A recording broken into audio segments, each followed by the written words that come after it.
একজন বৃদ্ধ মহিলার দুটি বড় পানি বহন করা পাত্র ছিল, যা তার দুই কাঁধের বাঁকে দুই প্রান্তে ঝোলানো ছিল। একটি পাত্রের মধ্যে শুকনো একটি ফাটল ছিল, কিন্তু অন্য পাত্রটি ছিল নিখুঁত। এবং নদী থেকে জল আনার সময় একটি পাত্র পুরোপুরি জলে ভর্তি থাকত, আরেকটি অর্ধেক জলপূর্ণ থাকত। পুরো 2 বছর ধরে এভাবেই ভদ্রমহিলা 1.5 পাত্র জল নিয়ে ঘরে ঢুকতেন।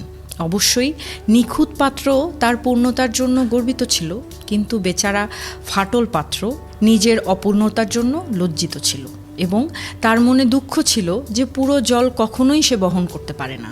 2 বছর পর খুঁতযুক্ত পাত্রটি বৃদ্ধার কাছে খুব দুঃখ করে বলল, আমি সত্যি সত্যি নিজের কাজের জন্য, নিজের অক্ষমতার জন্য লজ্জিত। আমার যা করা উচিত ছিল আমি সেটা কখনোই তোমার জন্য করে উঠতে পারিনি। আমার ভেতরে একটা ফাটল আমাকে আমার কাজ করতে দেয় না। বৃদ্ধা মুচকি হেসে বললেন, আচ্ছা, খেয়াল করেছো তোমাকে যে রাস্তা দিয়ে নিয়ে আসা হয় সেই রাস্তার পাশে কত ফুলের সারি? আমি তোমার ত্রুটি জানি।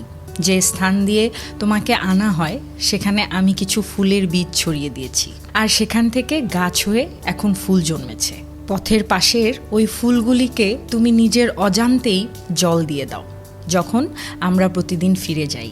আমি 2 বছর ধরে ওখান থেকে ফুল তুলে এনে আমার টেবিলে সাজিয়ে রাখি। এখন একটু বোঝার চেষ্টা করো তো যে তুমি যদি অপূর্ণ না হতে তাহলে ফুল ফুটতো না, আর এই সুন্দর ফুল আমি আমার ঘর সাজানোর জন্য পেতাম না। আর এই গল্প থেকেই একটি নৈতিক শিক্ষা হলো, আমাদের প্রত্যেকের নিজস্ব স্বতন্ত্র ত্রুটি রয়েছে। এগুলো নিয়ে খুব বেশি ভাবার প্রয়োজন নেই।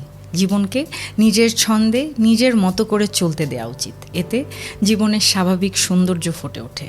ত্রুটিযুক্ত মানুষের ভেতরে যে সৎ গুণাবলী আছে সেগুলোর সৎ ব্যবহার যদি আমরা করতে পারি ঠিক সময় মতো, তাতে সুন্দর হয় সমাজ, সমৃদ্ধ হয় দেশ।